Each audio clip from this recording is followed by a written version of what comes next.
Okay then, I've talked quite a bit about that snap effect, and at the end of the technique, the whip being taut, okay, or the arm being taut. Now that's great if it's going out in a straight line, okay, works great that way. But what about a lot of our techniques? We have a bent arm, okay, whether it's rising block, outside block, inside block, Shuto, knife hand. A lot of our techniques have a bent arm, and it's not quite so easy to kind of like have that taut feeling when the arm's bent. Okay, now another way we can do that, sometimes you can stretch out as far as you can in one direction, but another way to increase that stretch is to simply rotate. Okay, it's a rotational stretch. Basically is torsion. Okay, so it's a torsion that we're looking for. Just start with a basic exercise. If you just put your hands in front and just rotate them as far as they can in the direction that the little finger points. Okay, rotate as far as they can. Now, when you rotate it to its limit, okay, you will feel that in the upper arm and even maybe in the shoulder. It depends how developed your technique is. But sometimes you'll feel that all the way up into the shoulder. So push it one way as far as you can, then do it the other way, in the direction of the thumbs. The other way, and again, you can feel that kind of pulling up in the tricep and the upper shoulder.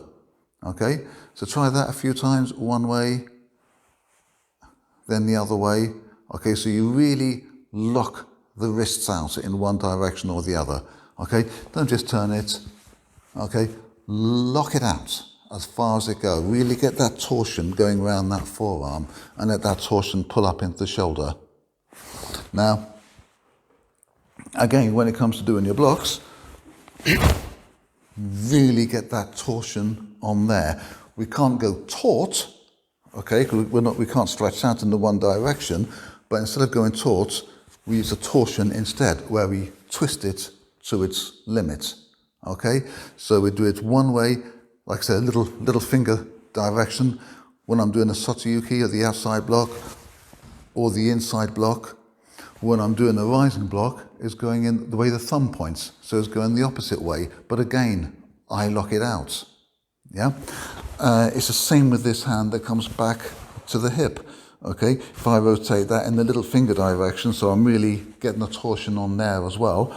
It's something that's very often overlooked, and I will admit I've seen pictures of myself doing a demonstration some years ago, where my hands relaxed about there, and it shouldn't be. Should be there. And it's not just so that it looks pretty. It's not just so that it looks good. Okay? It's actually functional. Okay? Apart from the pulling, you're getting that torsion there, you're getting that stretch going through the muscles up into the shoulder, and all that kind of stretch, it's all getting power to release into the next technique.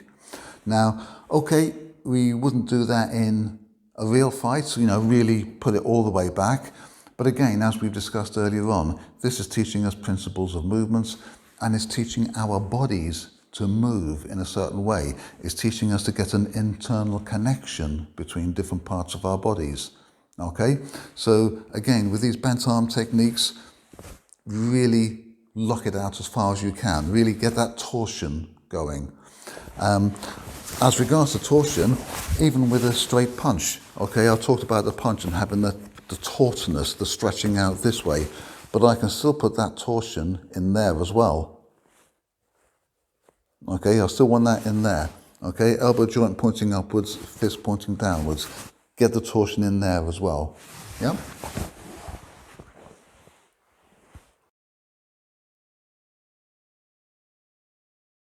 If we look at kicks, again, the same principle, although we do lift up the knee first. So for example, if I take a front kick, I lift up the knee, I bring the knee into position, then I initiate the handle of the whip, which is the hips. So from there, I move the hips forward. When the hips get into position and the knee gets into position, then I transfer the wave down the leg, okay?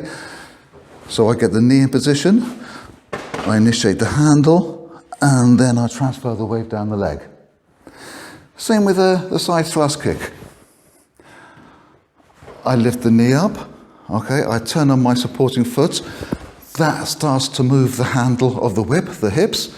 So again, that turns the handle of the hips. When the handle of the hips, when the handle of the whip is in position, then I transfer the wave down the leg for the kick. Okay? I don't start kicking as soon as the foot's off the floor and trying to kick there straight away. I keep the leg back, I keep it bent until the handle of the hip is in position. When the handle of the whip. So I keep the foot back as long as I can. When the handle of the whip is in position, then I transfer it down. Okay? Same with the roundhouse kick, whatever, or turning kick as some styles call it. I think Taekwondo calls it turning kick, we call it roundhouse kick. But it's the same principle there. Okay, I lift my leg up, okay, I bring my knee to the side, foot comes in close to the body, then I turn the handle of the whip, which is my hips. So I spin around the supporting foot, it comes round, the hips come round, so the hips are now facing that way, but my foot hasn't been released yet. Once the hips get into position, then I release the wave down the leg and snap, okay? But again, it's a transfer of the wave going down the body, okay? So as I step forward, if I'm kind of kicking towards you, there, the foot at this point is actually coming towards you. My knee's going out to the side, but the foot is actually coming towards you. When I spin on the supporting foot and initiate the handle of the whip, the foot is still almost coming towards you. It's come out a fraction, but from the floor to that position, the foot is coming almost towards you. Same as when I snap the belt, the wave goes down in a straight line and just flicks right at the very end. Okay, so it's the same principle here. The foot's coming towards you, the foot's coming towards you, foot's coming towards you. It's only when it gets to there, because I've got a shin bone, then it comes out and around, okay? But most of that kick is actually coming towards you and it's transferred down the leg or through the hip, down the leg as a wave until it snaps in at the end. So that principle of transferring the power like a wave really comes into just about all your techniques.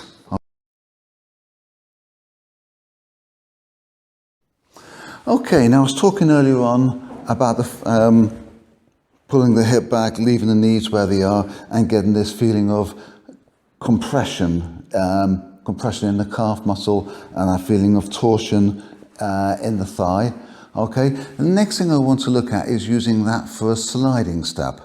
Because if I can slide with it, I gain a lot more range, or if the person's close to me, a lot more penetration into the punch. Okay, so if I'm there, my range is more or less in line with that wall there. If I do a sliding step with it, now my range has gone quite a lot further, hasn't it? So it's a very good technique in sparring, but I also think it's got a lot of self-defense, real-world self-defense applications as well. Because if my target's in front of me and he thinks he's safe, he thinks he's out of range, suddenly, you know, he's out of range, and suddenly I've covered the distance and he's in range, and you're on top of the person very, very quickly. Okay? So, looking back at what we was doing before, where we pull the hip back, we compress the calf muscle, we kind of get that torsion, we get that torsion in the thigh. From there, just shorten the stance a little bit into a more natural feeling stance, and let that heel come off the floor. Okay, now a lot of people when they're doing this, excuse my microphone wire, a lot of people when they're doing this, they turn the foot out there. If the foot is pointing out that way, that's the way the foot wants to push you. The foot wants to push you that way. That's no good, I want to go that way. So I want that foot pointing that way, okay? When you're in a formal stance, it's very difficult to have that back foot pointing forward. It naturally kind of goes out at an angle of maybe, I don't know, 10, 15 degrees. But when you come on the ball of foot, you can have it pointing completely forward in the direction you want to go. And that's where you want it. If it's not in that forward direction, then you're losing power, okay? Now, with that kind of coiled feeling that torsion and the tension in the lower leg. We're still going to use that to power the technique. But as we push off from that back leg, just going to lift that one slightly off the floor. Okay. Now, I am not stepping with the front leg. It's not a quick case of stretching out there. Okay. When you're walking naturally, what you do, as the weight comes over the heel onto that foot, as I go forward, I tend to push off that foot. Okay, I push myself forward. This one just comes forward to stop me falling over. Then I transfer my weight onto that one, and again, that one pushes forward, the other one goes there to stop me falling over. So, when you walk normally, you do not walk by stretching out, okay? We walk by a series of pushes, okay? Push until we lose balance and fall forward, and the other leg comes to recover the balance. So, we're going to use that same principle, except we're not actually stepping over. Okay, we're not actually kind of changing the feet forward. We're keeping the feet the same leg forward and the same leg back. But again, the principle is I'm going to push off the back leg, and the front leg is just going to go forward to keep my balance. Okay, so as I do it, okay, that's how the hip works, and this one just a little lift off the floor. Now, again, if you watch this leg, I'll just roll it up, okay? There's no stretching out with it, okay? As I lift that one off the floor, it more or less keeps the same bend, okay? So if I do it again a little bit faster, just watch this front knee. It hardly changes its shape, okay? Okay? Very little change in the shape of that leg, okay? Because that one's just going forward to keep your balance, okay? This is the one that's driving into the floor to drive you forward. So if I put that together with the punch itself,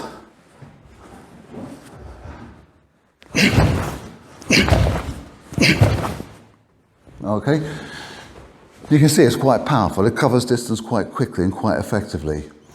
Now, from a more self-defense perspective, and one of the things we're going to be looking at in a later module is what we call the fence position, which I'll explain more later.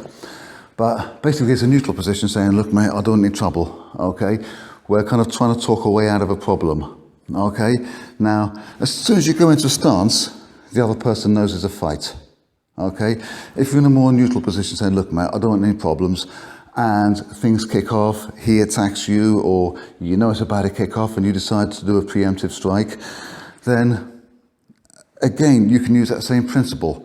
Just lower yourself a little bit, get that coil in the leg. Now, the other person isn't likely to notice that coil for two reasons. One is he's mainly looking at your upper body. Okay? When adrenaline kicks in, people tend to get tunnel vision. So he's just likely to be noticing your upper body. Okay? He's not likely to notice, if I do it towards the camera, not quite likely to notice that leg coiling up and calling yourself ready to spring. The other thing about it, when people are picking a fight, they tend to puff themselves up to make themselves look big, what we call peacocking, make themselves look big. Sometimes people, when they're trying to pacify a bully, they try and make themselves look smaller, okay? So again, this kind of like lowering yourself and coiling that leg, again, that's part of making yourself look a little bit smaller so you're not a threat to the bully. And if things do kick off and nothing can be done about it, then again, it's the same principle, but you can just do it with a palm heel strike, okay?